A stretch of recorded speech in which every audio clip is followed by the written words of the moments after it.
I've already explained.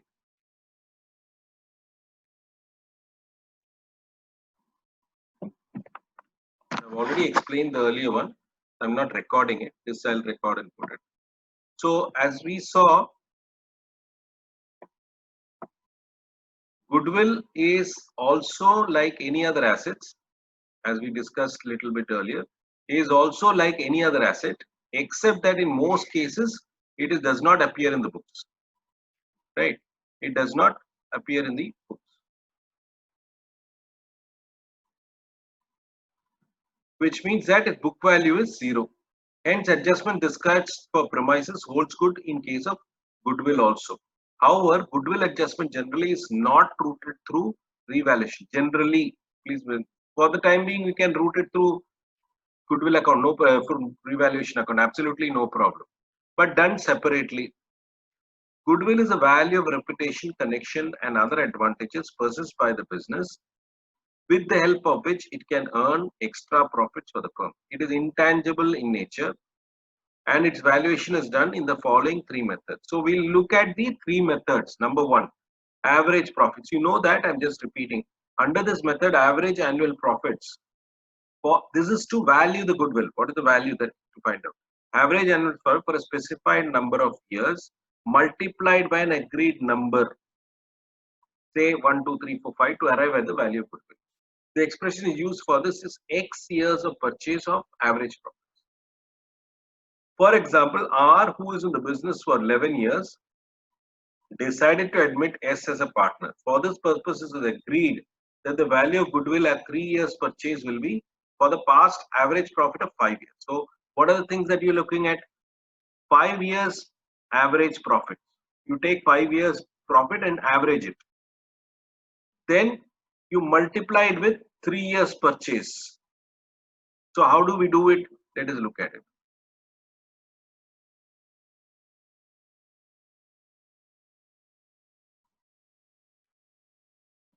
These are the profits that is given, various years,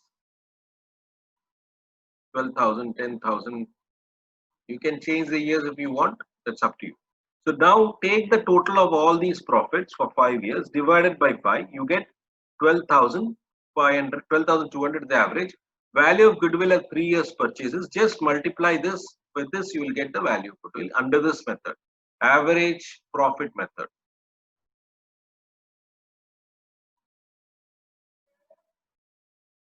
Right? Next, what is the next one? Super profit method. It means the excess.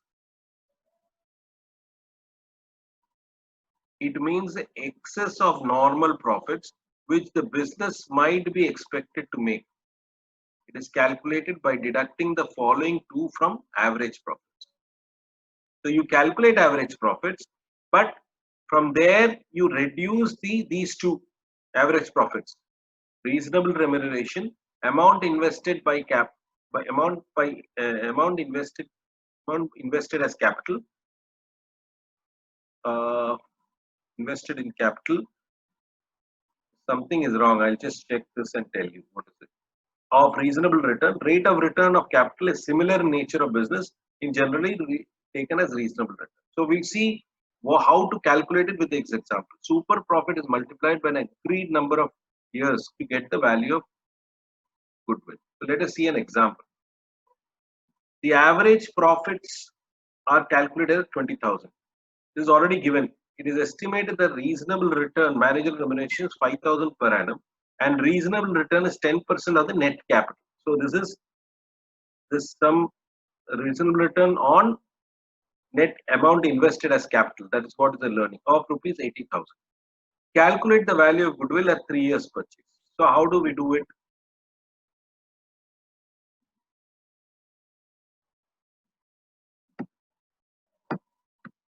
Average profit is 20,000, right? From there, you have to reduce the reasonable remuneration, managerial remuneration, and the rate of return. Rate of return in this case is 80,000 into 10,000. That is this one. This rate of return, which is similar to other this thing. So reasonable rate of return on invested capital. Invested capital employed is 80,000. 10% return that you reduce. This is your 7,000. That is the super profit. How do we? What is the meaning? That means you are getting this profit on an average, but actually you should be getting only 10% plus the managerial remuneration. That is only deductible. But you've got something extra. Why? Why are you getting this extra? Because that is a goodwill of your business. That is the idea behind it. But then you are also multiplying with 3 years purchase. Again, I'm repeating. You have got a profit, average profit of 20,000. You should have made only 10% on the return. That is for the business. For that type of business in that business that you do, only 10% should be done plus the 5,000 managed. That is allowed. So only you are supposed to do 8 plus 5, 13,000. But you have made 20,000. Why? Why did you get that extra? Because of the goodwill in your business. That means you have done business over the years, then you have developed a goodwill, because of which you have got 7,000 extra. Therefore, 7,000 into 3 is equal to 21,000 is your goodwill. That is called super profits method. Next method is capitalization of future profits. Under this method, the future maintainable profits are estimated. These expected future profits are capitalized on the basis of a certain minimum yield. From capitalized values thus derived, net tangible assets are deducted to arrive at the goodwill. So let us look at an example. Tangible assets is 1,20,000. Average profit expected in the few years after making adjustments 24,000. Assuming a 15% rate of return in capital, find out the risk. So if you look at this, let us look at a balance sheet. Your net tangible assets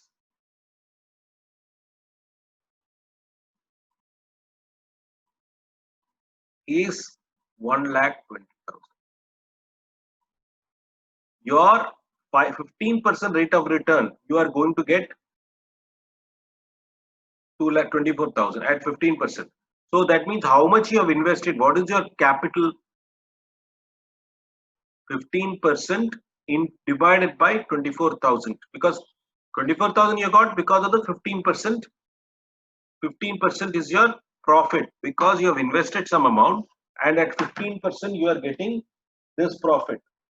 So what is the 15,000 divided by 24,000 divided by 15%? You are getting how much? 24,000 divided by 15%. See, try to understand what is the meaning.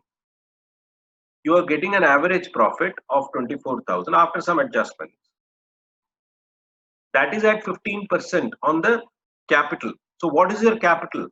Capital is 24,000 divided by 15%, which is coming to how much? Can you tell me the figure? 24,000 divided by 15,000, 15%.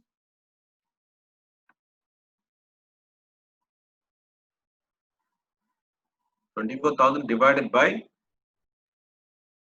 15%. How much is it?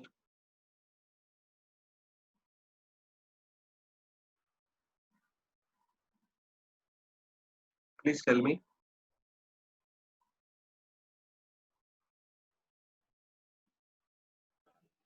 1,60,000.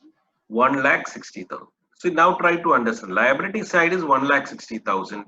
Asset side is only 1,20,000. Why there is a difference? Because there is something hidden. This is only tangible. This is your goodwill, which is 40,000.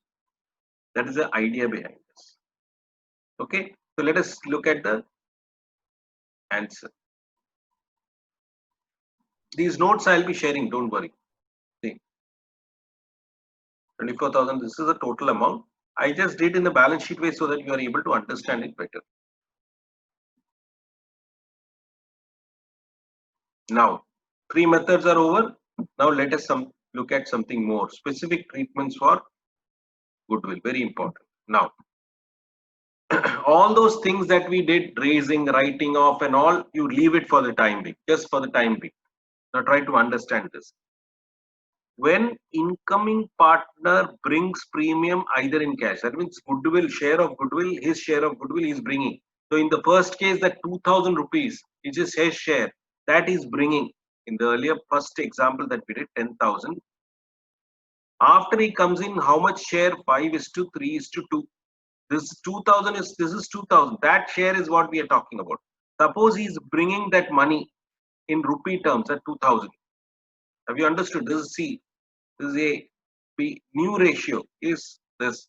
So the new ratio, whatever is the 10,000 on that 10,000, 2000, if he is bringing in cash or kind, premium is paid by the incoming partner is equal to the proportionate amount of undervaluation of the goodwill, which is what we saw. The 10,000 is the undervaluation, right, of goodwill or whatever asset. However, if goodwill stands in the books at full value, so in our case it is 40,000.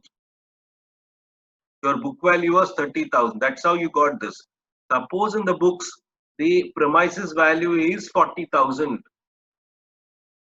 Then in that case, should he bring that 2000? Is there any requirement for him to bring 2000? Are they going to lose? Venus, suppose in our example, suppose the asset what was at 40,000, that premises, right? In that case, was there any loss when C was coming in to A and B? Was there any loss to A and B? Or would they have lost if AC had come?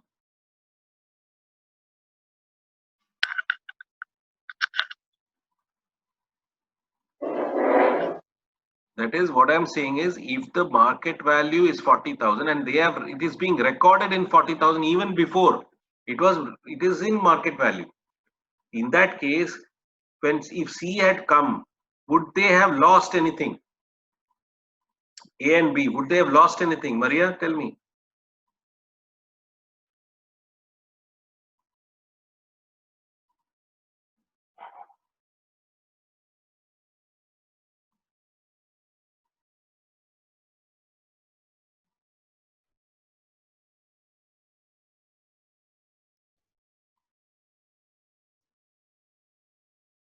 Anybody, please open up one of some of you tell, either you know, don't know, whatever you say, you're not understood.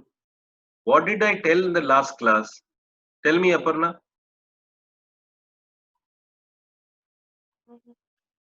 If the assets are at market value itself, then do we need any adjustment? This 10,000, if 10,000 comes when book value, this is 40,000 market value. Book value is also 40,000. Is there a need for any adjustment? No. No, there is no need. That's what exactly I'm saying. So, however, if the goodwill stands in the books at full value or is raised in the full value, no premium is required. No need. This, he has to bring premium for the loss these people are going to incur. That is what is his share. So their loss was 1,000. That he has to bring in only if they are losing. Here, market value is 40,000. Book value is also 40,000. So there is no loss for them. They are not losing anything. This is not there at all. So that's what we are saying. This is from, they are talking from the angle of goodwill, but I am saying it is applicable for any asset. That's what I'm trying to say. Earlier, what did we say? Whatever is applicable for some asset is applicable for goodwill also. Here we are saying this is applicable goodwill, that is also applicable for other assets. That's what I'm trying to say. So just see, premium is paid by the incoming partner is equal to the proportion. In case it is at 40,000 minus 30,000 is the book value. This 10,000 is the total. Now, new other partners, if nothing is done for this, these people will lose how much? 1,000. And this guy will gain 2,000. This we have already seen. If you're not clear, you please look at the earlier videos and all that, then you'll understand. 2,000.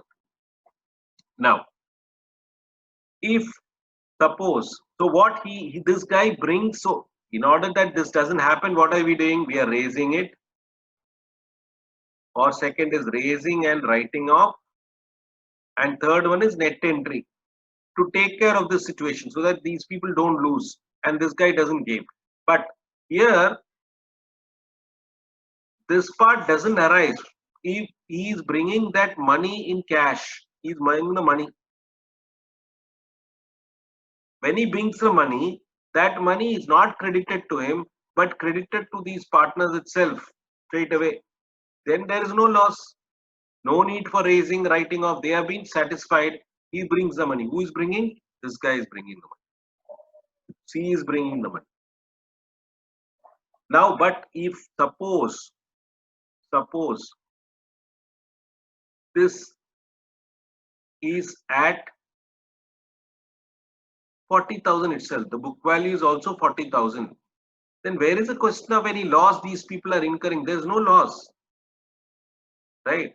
In that case, if he brings the money, then that will not go to them. It will go to his capital account. That is what we are saying here. Just see. However, if goodwill stands in the books at full value and is raised in full value, no premium is needed to be paid. Premium paid is debited to cash and other assets and credited to the old partners in sacrifice ratio if they are losing.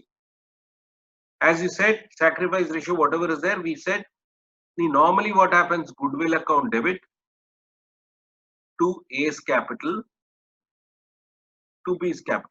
But for this, suppose he is bringing cash, who? C is bringing cash. Then you credit to those people, finished, job is done. But if suppose the value is at full value, no need for him to bring this money. No need to bring. Suppose he is bringing it, then you cannot credit these two people. You have to credit to C's capital himself. You cannot give credit to, because this is extra. He is bringing extra. It is not required because already it's at market value. Now, the sacrifice ratio is the old ratio itself if the ratio between the partners is same. Now, if whole or any of the premium is withdrawn by the old partners in their capital account, is debited with the cash by the amount so withdrawn. When privately paid, there is no entry. Now, and this is what I'm just explained to you just now.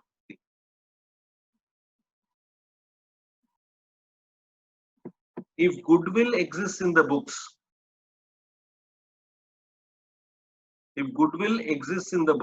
at full value and still the incoming partner pays premium, it is a precondition that either the goodwill is written off to the old partner's capital account in the old profit sharing ratio, or the premium bought is not treated as such and is credited to the incoming partner. So this is a basic way. When there is no need to do it, then it has to be given credit.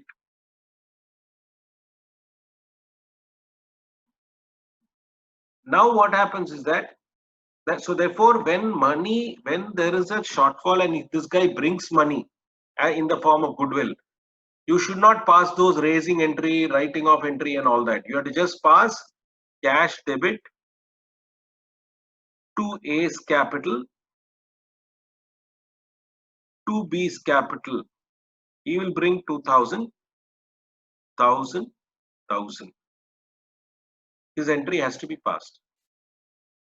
This is the first entry. Suppose the new partner is bringing money. Don't think of raising, writing off, etc., etc. That doesn't come at all. Now that question arises only in this second situation. What is the second situation? When the incoming partner is temporarily incapable, temporarily only. Even in that case, what you have to do, you cannot debit cash because he's not bringing. Therefore, C's loan account, because it's only temporary, debit to A's capital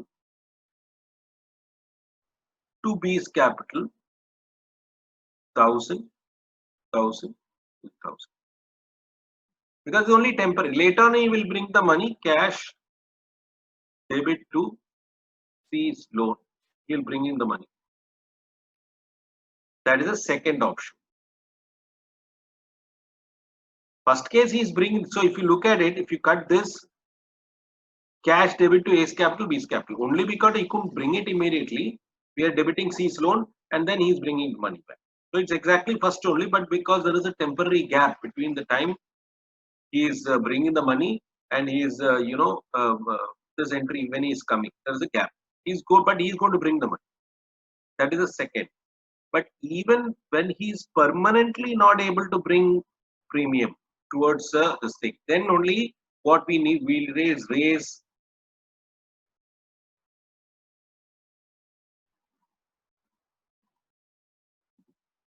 raising the goodwill. These are the options that we learned then: raising of goodwill, raising and writing of capital transfer. These are the first methods that we discussed. So those methods will come only and only if the incoming partner is permanently incapable of paying the premium. The other way is the old partners can withdraw the money in cash in equal proportion of the undervaluation in the profit sharing ratio if sufficient amount of funds are available in the business. They will take the money out of the business by debiting goodwill